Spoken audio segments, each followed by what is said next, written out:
Bonjour, Stéphanie Chartrand, Espazio Design, firme de conception stratégique d'aménagement de bureaux. Donc, ce sont des services en design et en aménagement intérieur corporatif. Pour ce client-ci, Division SportRep, on a vraiment réalisé un aménagement de bureau identitaire à eux, autant pour charmer leurs visiteurs que pour stimuler leurs employés.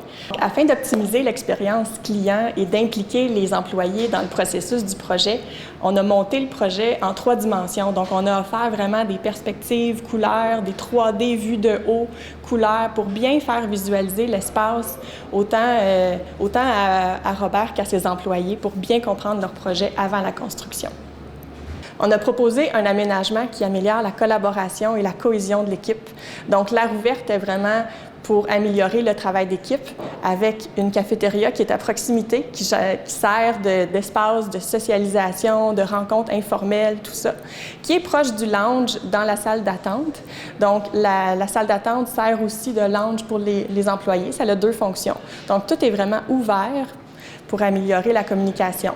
Il y a aussi une salle de concentration qui est bien importante pour les tâches qui demandent plus de focus, plus de travail de concentration. Ça, c'est vraiment essentiel quand on travaille en aire ouverte. En plus de ça, l'aire ouverte permet une belle diffusion de la lumière naturelle. Les fenêtres sont vraiment données à l'air ouverte et les bureaux, salles de conférence, salles de concentration sont toutes vitrées, donc ça permet une belle pénétration de la lumière naturelle. Les matériaux qu'on a utilisés, bon, c'est principalement du tapis, bien sûr, pour absorber le son. Ça l'atténue beaucoup la réverbération du son, étant donné que c'est un plafond de structure apparente, donc métallique. Ça reflète beaucoup le son. Fallait absolument utiliser du tapis.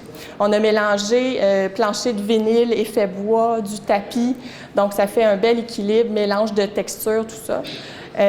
Pour ce qui est des couleurs, on est allé avec des accents rouges, quelques bleus, pour vraiment aller reprendre les teintes d'un gymnase, de gymnastique, entre autres. Donc, en gros, ça fait un espace très accueillant et mieux adapté pour autant les clients, les visiteurs qui viennent, mais aussi les employés sont beaucoup plus stimulés par leur environnement de travail qui rappelle un peu la culture de l'entreprise et la mission de l'entreprise. Donc, pour vos projets de déménagement et de rénovation de bureaux, n'hésitez pas à nous contacter chez Espazio Design. Ça nous fera un plaisir de vous aider, car un espace de travail est aussi un espace de vie. Bonjour tout le monde, je m'appelle Marc-André Labarre, je suis président de Libre Aménagement de Bureau. On se spécialise dans l'aménagement d'espaces de travail en mode clé en main. Donc, on fait beaucoup de design, de gestion du changement, autant que de la construction puis du mobilier de bureau. Aujourd'hui, je suis ici pour vous parler de l'aménagement des bureaux de Division SportRep. Division SportRep, c'était un super beau projet. Quand on est arrivé, quand on s'est fait appeler par Robert pour venir voir c'était quoi leurs espaces de travail, on a vite réalisé que les espaces qu'il y avait avant étaient vraiment pas faits pour supporter leur super belle croissance qui est en train de vivre. Puis, quand on a découvert le nouvel espace qui était comme l'autre côté de la rue, là, on a vu le potentiel tout de suite. On a vu que ça allait faire un changement incroyable dans la vie des gens qui allaient travailler dans ce nouvel espace-là. On était bien excités de travailler sur ça. Fait que ce qu'on a fait, l'une des premières étapes avant de commencer quoi que ce soit, même avant de commencer le design, c'était d'être capable d'aller chercher, pour aider avec la gestion du changement, on voulait aller chercher l'opinion des employés. L'opinion par rapport à tout, là, par rapport à qu'est-ce qui se passe actuellement dans leur travail, qu'est-ce qu'ils aiment, qu'est-ce qu'ils n'aiment pas, qu'est-ce qui se passe par rapport à leur environnement de travail. Est-ce que le bruit les dérange, est-ce que le bruit les dérange pas? Puis ça varie là, vraiment d'une personne à l'autre. Il y en a qui aiment ça, il y en a qui n'aiment pas ça. Mais c'était bien important pour nous d'aller chercher l'input de chacun des travailleurs pour être capable, après ça, nous, de proposer un design qui allait faire du sens pour tout le monde. Une des premières étapes qu'on a faites pour être capable d'aller chercher cette information-là auprès des employés, c'est des questionnaires en ligne, donc un sondage qu'on a monté chez Libre pour être capable de vraiment aller chercher toute l'information rapidement de tout le monde en même temps. Suite à ça, on a fait des entrevues en personne avec chacun des employés, encore une fois, pour être capable de vraiment bien comprendre leur quotidien, puis les défis qu'il y avait pour être capable de trouver des solutions. Une chose qui était aussi pas mal importante pour nous de savoir, c'était pas juste de savoir ce qu'ils aiment, ce qu'ils n'aimaient pas, c'était aussi d'avoir leur crainte par rapport à ce changement-là. De changer d'environnement de travail, c'est quand même un gros changement là, dans la vie de quelqu'un. Puis c'était vraiment important pour nous de savoir, bien, qu'est-ce qui va se passer ou c'est quoi vos craintes par rapport à ce qui va se passer. Comme ça nous permet de l'adresser rapidement, puis de s'assurer que c'est un beau changement, puis de bien communiquer que c'est un beau changement et non quelque chose de menaçant pour eux. Maintenant, au niveau de la construction.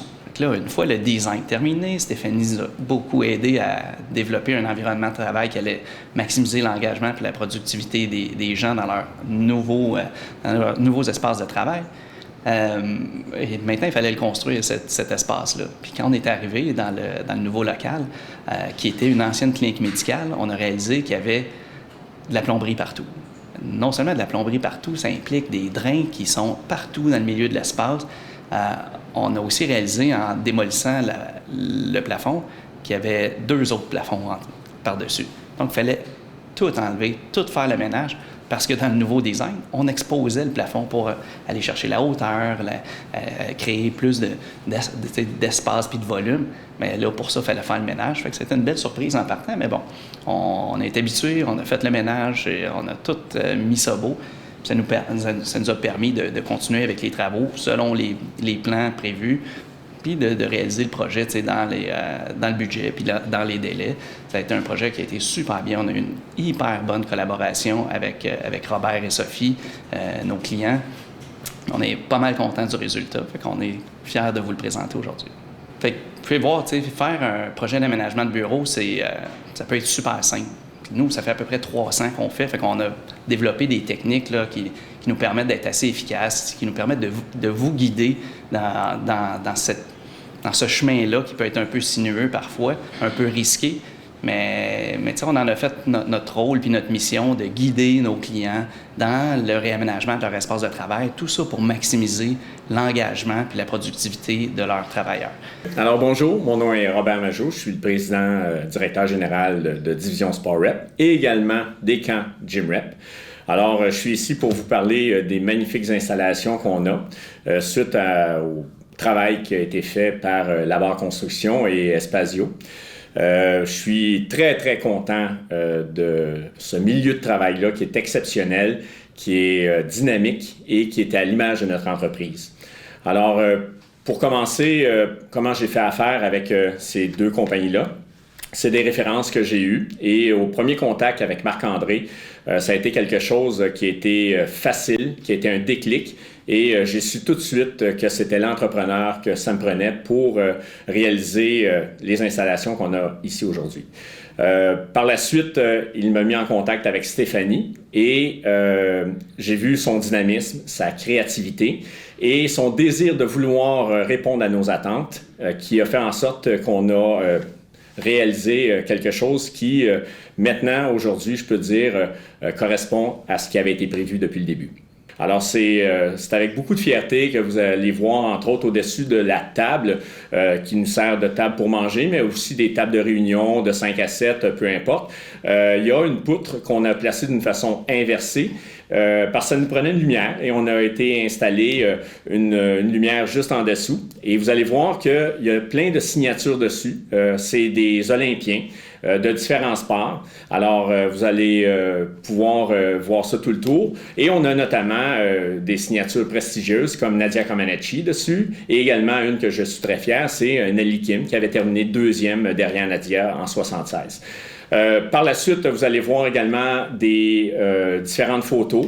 Entre autres, on a une photo des Jeux panaméricains qu'on a équipés à Toronto en 2015. Vous allez voir également une torche que j'ai achetée pour commémorer ce bel événement-là, qu'on est très fiers.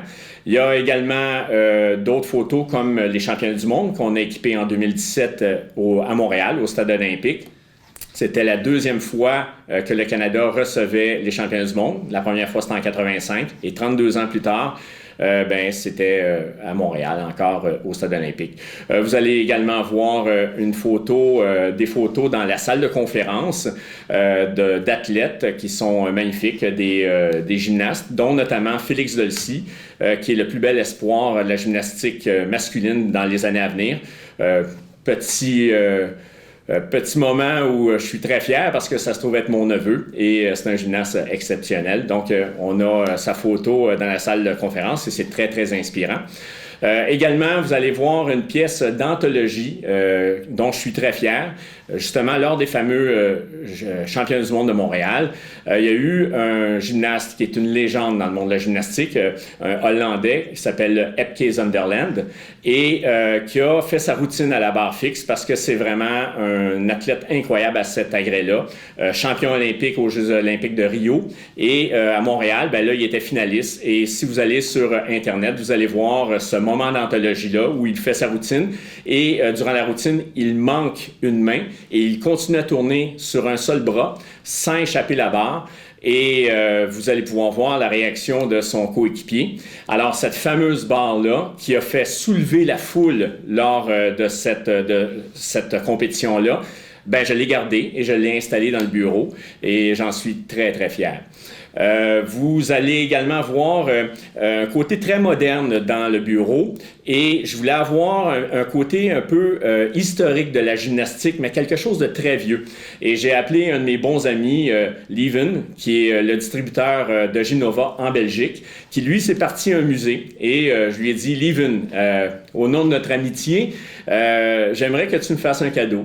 Et je cherche un cheval d'arçon, mais très vieux. Et il m'a envoyé une photo, il me dit lequel tu veux. Et finalement, j'ai choisi et j'ai importé le cheval d'arçon.